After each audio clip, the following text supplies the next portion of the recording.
Restez avec nous, Carole Delga, présidente PS de la région Occitanie et présidente de Région de France, est avec nous.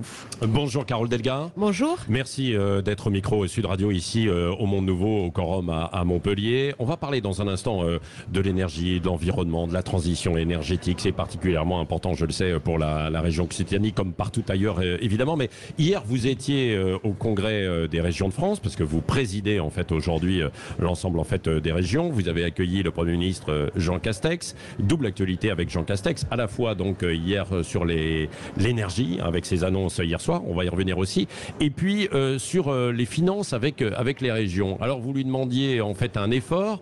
Il le fait, mais il ne va pas jusqu'au bout. En quelque sorte, c'est ça, j'ai résumé.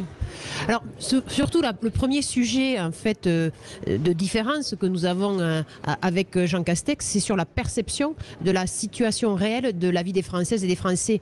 Hier après-midi, nous avons eu un Premier ministre qui nous présentait une situation idyllique de la France, indiquant que l'État avait tout bien fait et que tout allait bien.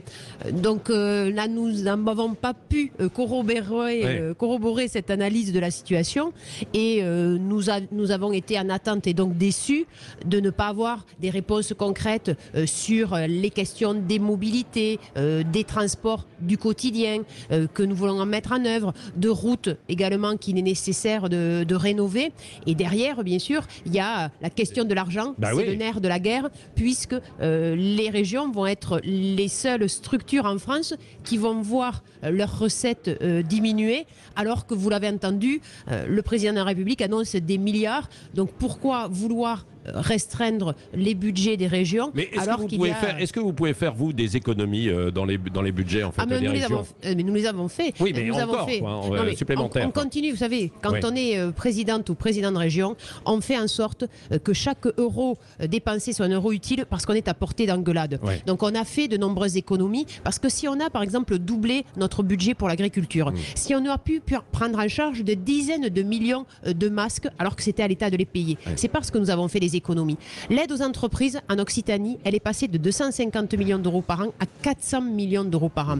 Donc et vous vérifiez d'ailleurs aussi que l'argent arrive à destination pour des actions utiles, quoi, et que ce ne soit pas de l'argent distribué comme ça, parce qu'on l'a souvent reproché en fait au pouvoir. Non, mais moi je peux vous assurer que je sors d'une campagne électorale, il y a ça 3 mois. On me reprochait justement d'avoir trop aidé les entreprises. Moi je peux justifier que c'est plus de 250 000 salariés, donc emplois, qui ont été sauvés grâce à ces aides de la région.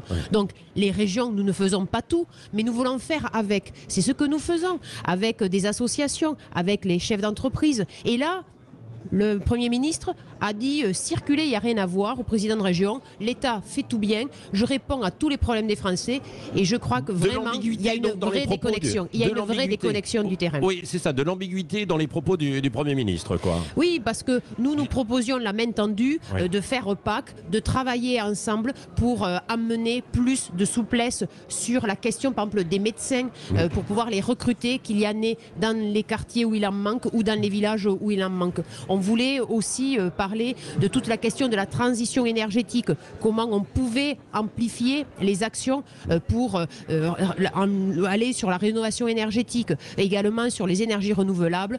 Donc on nous a répondu tout va bien en France, et ensuite on nous a répondu vous allez être les seuls à être sanctionnés et avoir 50 millions d'euros de moins. Oui. Et à propos de Jean Castex hier soir, qui est intervenu aussi pour faire des annonces sur les prix de l'énergie, il dit voilà, on va tout faire pour stopper en fait ces prix. Il n'y aura pas de nouvelle hausse pour le gaz. On va limiter en fait pour l'électricité. Est-ce que vous pensez que le gouvernement pouvait aller encore plus loin en revoyant peut-être quelques taxes?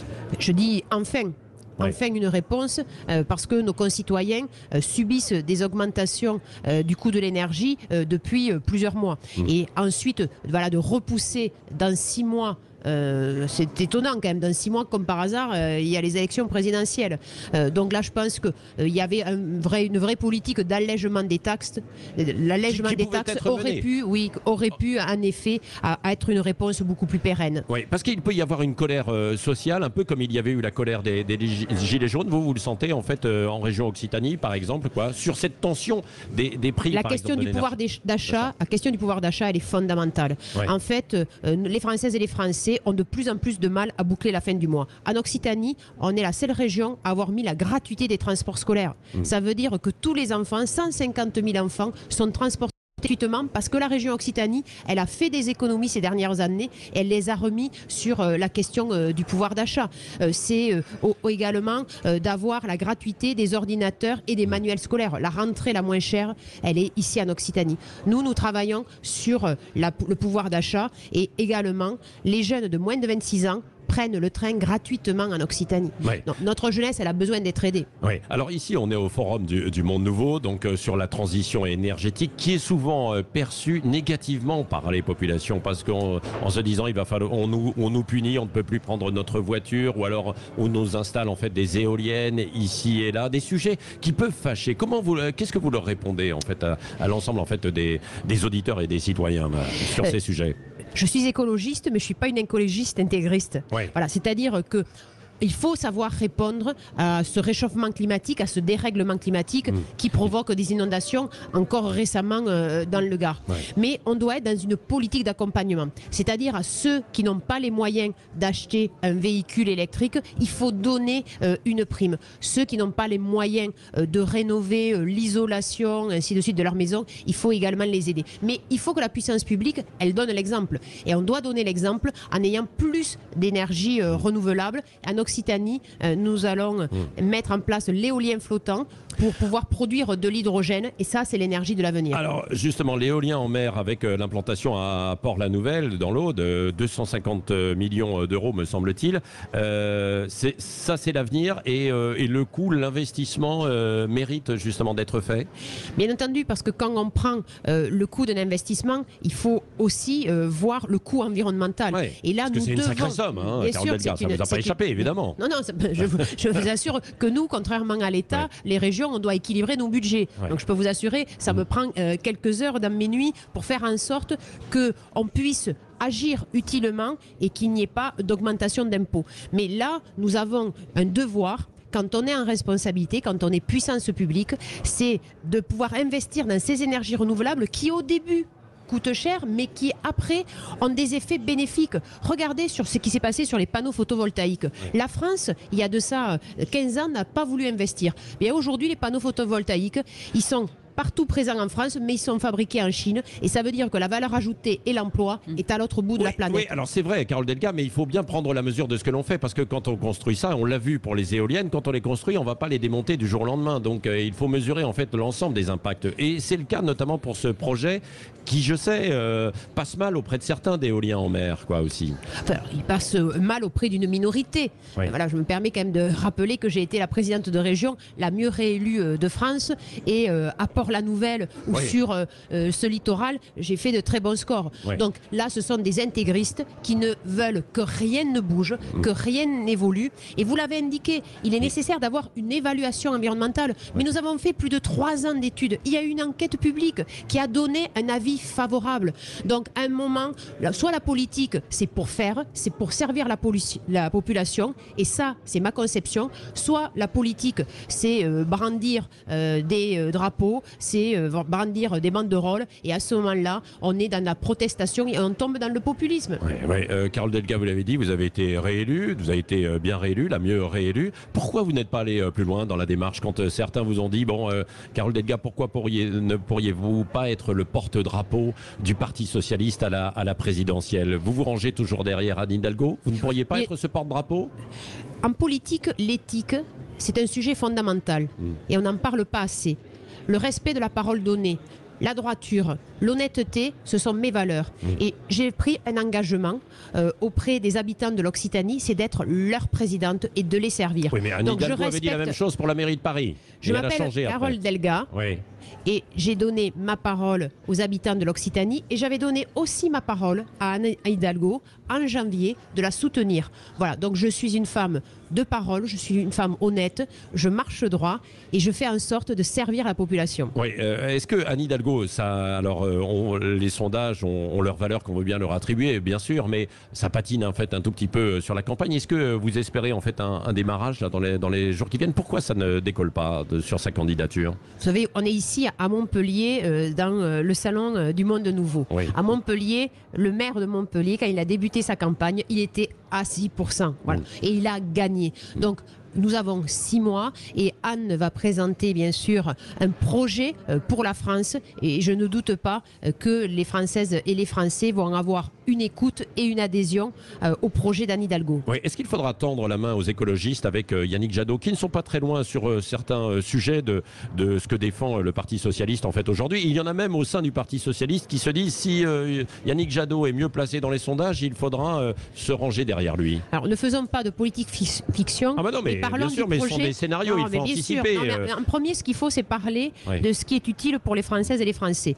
Donc on rencontrera Yannick Jadot, voilà, pour qui j'ai beaucoup de respect et d'amitié, et nous allons voir les points de convergence et les points de différence. Et nous pourrons à ce moment-là voir quelles sont les conditions pour bâtir un projet commun. Oui, un projet commun, donc ça veut dire qu'il pourrait très bien n'y avoir qu'une seule candidature. Pour avoir une chance de gagner, il faut qu'il y ait une seule candidature pour la gauche réformiste et écologiste, c'est évident. Oui, et donc on verra qui sera le mieux placé, un peu comme chez les Républicains, on dit qui sera le mieux placé dans 2 mois et on décidera quoi. Il faut en effet travailler sur le fond, parler du projet, avant de parler du qui, parlons du quoi et comment faire. Oui, est-ce que vous discutez aussi toujours avec Arnaud Montebourg ?